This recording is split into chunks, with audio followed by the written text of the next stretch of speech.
Guys, एक बार फिर से मेरे यूट्यूब चैनल में आपका स्वागत है। हम कर रहे थे क्लास 12th का चैप्टर नंबर 12। ओके, तो आज हम नए टॉपिक देखने वाले हैं। उससे पहले मैं आपको बोलना चाहूँगा, आज का वीडियो कुछ बड़ा हो सकता है, कुछ लंबा हो सकता है, तो प्लीज़ वीडियो को पूरा देखिए और ध्यान से देखो। बहुत ही इंटरेस्टिंग टॉपिक है, ठीक है। दूसरा, जिन बच्चों ने अभी तक हमारा चैनल सब्सक्राइब नहीं किया है वो चैनल सब्सक्राइब करना। साथ ही साथ वीडियो को आप लोग लाइक नहीं करते हैं तो वीडियो कम से कम लाइक कर दीजिए और कमेंट कर दीजिए और शेयर भी कीजिए, ठीक है। चलिए देखते हैं, आज का जो टॉपिक है हमारा है वो है विद्युत धारा का तापीय प्रभाव। क्लियर। अब विद्युत धारा का तापीय प्रभाव होता क्या है? देखिए, आप घर में रहते हो, ओके। घर में आपने आपका फ्रिज भी होगा, बल्ब भी होगा, टीवी भी होगी और साथ ही साथ प्रेस होगी, ठीक है, जिसे हम क्या बोलते हैं, इस्त्री। ओके, जब या फिर आपका मोबाइल, सबसे अच्छा तो आज का एग्जांपल है मोबाइल। आप सबके पास है, आप सब यूट्यूब पे चैनल पे अभी वीडियो देखेंगे तो वो देखिए। जब आप मोबाइल को अपना को चाहे चार्ज करते हो या फिर आप यूज करोगे तो मोबाइल हीट हो जाता है ना, गर्म हो जाता है। या फिर आप अपने घर पे फ्रीज देखेंगे तो फ्रीज के पीछे भी क्या होगा, वो गर्म हो जाएगा। बल्ब देखेंगे तो बल्ब भी क्या हो जाएगा, गर्म हो जाएगा। अर्थात हो क्या रहा था कि जो हमारी विद्युत ऊर्जा जो थी वो साथ ही साथ किस में आ गई, ऊष्मा ऊर्जा में भी कन्वर्ट हो गई। मतलब विद्युत ऊर्जा किस में बदल जाती है, ऊष्मीय ऊर्जा में भी बदल जाती है। जैसे आप घर में बहुत सारे एग्जाम्पल देखते होंगे, मोटर, पानी वाली मोटर होती है वो। तो ये सारे के सारे क्या होता है, हमारी जो 100% जो ऊर्जा क्या थी, विद्युत धारा आई, तो उसमें से कुछ विद्युत धारा किसमें कन्वर्ट हो गई, आपकी ऊष्मीय ऊर्जा में या तापीय ऊर्जा में क्या हो गई, बदल गई। ओके, तो ये सारे के सारे आज यहाँ पे देखेंगे कि ऐसा होता है क्यों है। तो देखो यहाँ पे मैंने क्या लिखा हुआ है, कुछ चीजें।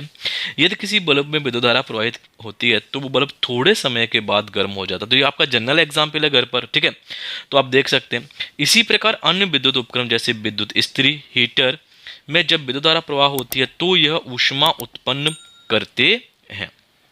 क्लियर। तो ये आपने देखा ही होगा कि जब हमारे घर पे हम अपने कपड़ों पे इस्त्री करते हैं या पे हीटर आज के टाइम में पानी गर्म करने के लिए, ठंडी हो रही है तो पानी जब गर्म करते हैं तो वो भी क्या होता है, हमारा विद्युत ऊर्जा ऊष्मा ऊर्जा में क्या हो गई, परिवर्तित हो गई।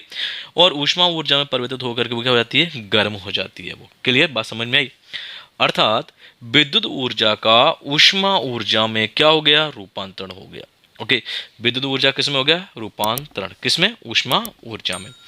इसी प्रकार घर्षण के कारण यांत्रिक ऊर्जा ऊष्मा ऊर्जा में रूपांतर। अब ये घर्षण क्या हो गया, देखिए जब हम कोई मशीन चलाते हैं, देखो गौर करना मैं क्या बोल रहा हूँ, तो मशीन चलाने के साथ साथ वो मशीन क्या होती है, घर्षण होती है, मतलब वो घिसती है किसी के साथ, ठीक है। अब इसका सबसे बड़ा एग्जाम्पल आप अपने दैनिक लाइफ में देखते हैं। अब अभी ठंडी पड़ रही है, ठंडी पड़ रही है तो क्या करो, दोनों हाथों को घिसोगे। जब आप दोनों हाथों को अपने अच्छी तरह से घिसोगे तो आपने क्या किया, यांत्रिक कार्य किया, और किस में बदल गया, आपके ऊष्मा ऊर्जा में क्या हो गया, कन्वर्ट हो जाएगी। क्लियर, बात समझ में आई। तो यहाँ पे हमने देख लिया कि विद्युत धारा का तापीय प्रभाव किस प्रकार से हो रहा है कि जो 100% हमारी जब पे जो लाइट आनी चाहिए, मतलब विद्युत धारा जो आनी चाहिए, वो विद्युत धारा 100% नहीं आती है, बल्कि उसमें से कुछ भाग उसका तापीय प्रभाव ऊष्मा में या ऊष्मीय ऊर्जा में बदल जाता है। अब ये और भी होता है, प्रतिरोध के कारण वैद्युत ऊर्जा ऊष्मा ऊर्जा में रूपांतरित हो जाती है। प्रतिरोध, अब जितने ज्यादा प्रतिरोध लगे होंगे, प्रतिरोध क्या है आपका, विद्युत धारा को प्रभाव को रोकता है, ठीक है। वो धीरे धीरे गर्म होगा, जैसे टीवी वगैरह हमारे में प्रतिरोध लगे रहते हैं। तो प्रतिरोध के कारण विद्युत ऊर्जा किसमें बदलती है, ऊष्मा ऊर्जा में बदल जाती है और क्या हो जाता है, वहां से वह गर्म हो जाती है, ठीक है। तो हमने देखा विद्युत धारा का तापीय प्रभाव क्या क्या है कि अगर मान लो किसी उपकरण में हम विद्युत धारा प्रवाह करते हैं तो वह विद्युत धारा किसमें, ऊष्मा ऊर्जा में परिवर्तित हो जाती है। यही क्या कहलाता है, हमारा विद्युत धारा का तापीय प्रभाव। अब ये होता क्यों है, कैसे होता है, ठीक है।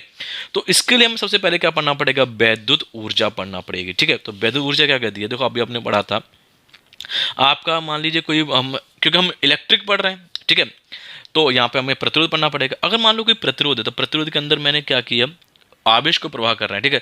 तो उस आवेश को प्रवाह करने के लिए आपको बैटरी चाहिए, ठीक है, जिसके कारण अगर बैटरी से मेरा आवेश गुजरेगा तो उसके विपरीत क्या आएगी, विद्युत धारा आएगी, ठीक है। अब जैसी विद्युत धारा वहां से गुजरेगी तो क्या होगा, अब विद्युत प्रतिरोध उस धारा को रोकने का कार्य करेगा, ओके, जहां से ऊष्मा क्या क्या होगा, उत्सर्जन होगा। अब आवेश को लाने के लिए कोई कार्य करना पड़ेगा, है ना। तो जब आवेश को मैं कोई कार्य कर रहा हूं तो जो किया गया कार्य आपका किसमें बदल जाता है, ऊष्मा में परिवर्तित हो जाता है, याद रखना।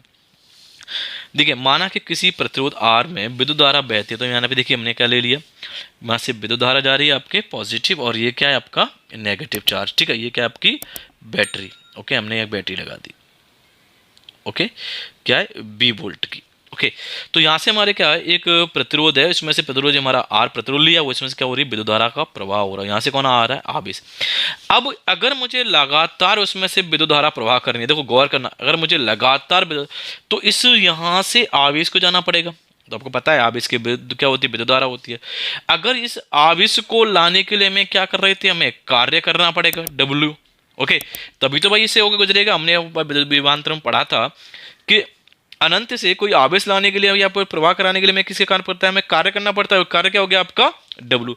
अतः धारा लगातार प्रवाह करने के लिए बैटरी को प्रतिरोध तार में से का प्रवाहित प्रत्येक आवेश को क्या देनी पड़ेगी, ऊर्जा देनी पड़ेगी।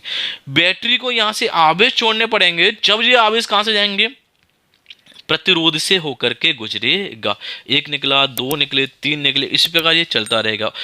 तब जाकर के जब यहां से आवेश का प्रवाह होगा तो यहां से कौन जाएगी, आपकी हीट।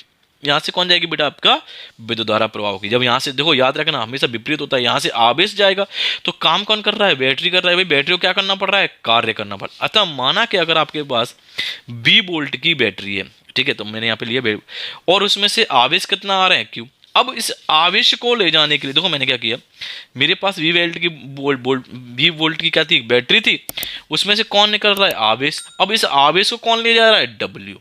ओके, तो जो डब्ल्यू क्या हो गया मेरा, वो बराबर हो जाएगा V इंटू क्यू के। अब ये कहां से आया, आपके पास विभवांतर का फॉर्मूला था, विभवांतर बराबर याद रखो डब्ल्यू बाई क्यू।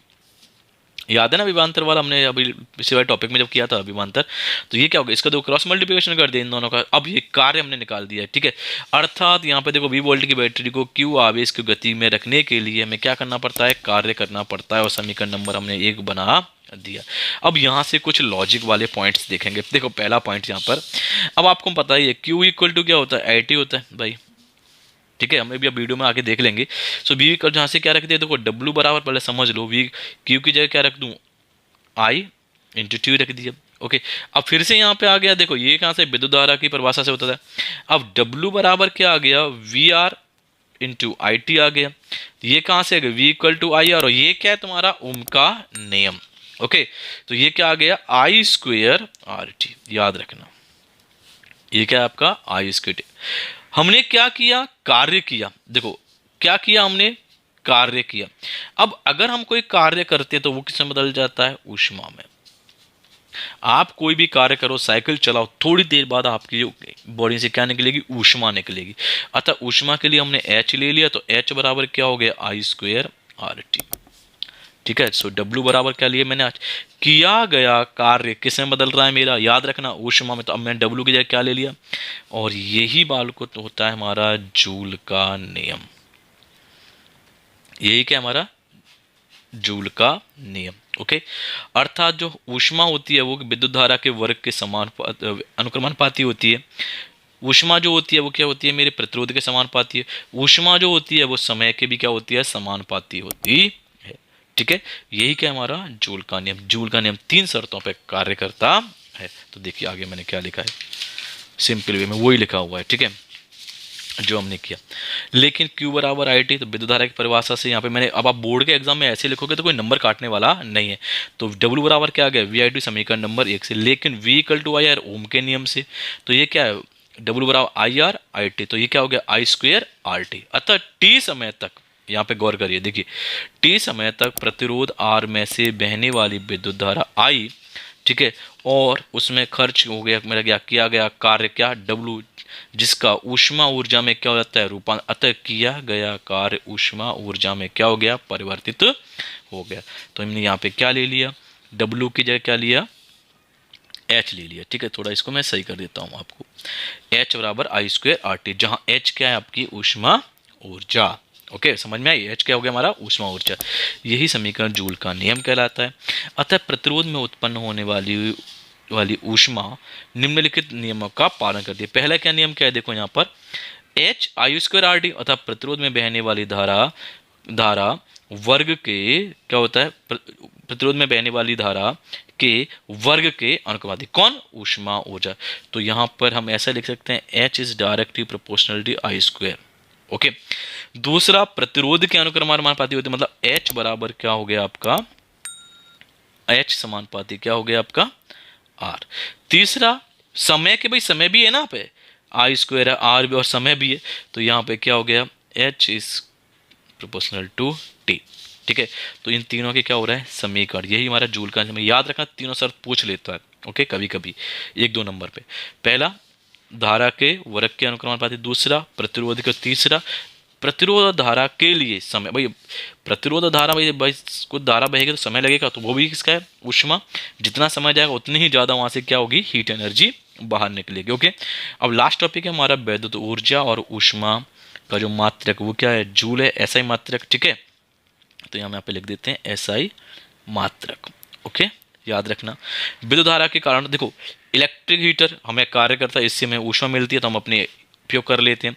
ओवन से भी हम क्या करते हैं खाना गर्म कर लेते हैं, टोस्टर में हम ब्रेड पका लेते हैं, या फिर अपना टोस्टर में टोस्ट वगैरह डाल दी, ब्रेड डाल दी, वो क्या हो जाते हैं गर्म हो जाते हैं। ठीक है, अब एक और है इसका विद्युत मोटर। अब विद्युत मोटर में से यार जो हमारी मोटर चलती है उसमें से निकलने वाली ऊष्मा हमारे लिए किसी काम की नहीं, इसलिए हम क्या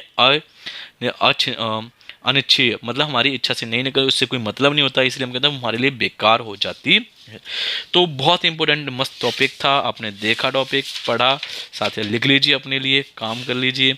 ठीक है, बहुत मज़ा आएगा साथ साथ पढ़ने में। ठीक है, चलिए मिलेंगे नए टॉपिक के साथ। अभी तक तो फिर से वही वीडियो को अगर आपको अच्छा लगा तो वीडियो को लाइक कीजिए, साथ ही साथ वीडियो को शेयर कीजिए और चैनल को सब्सक्राइब। मिलते हैं नए टॉपिक के साथ नई वीडियो में।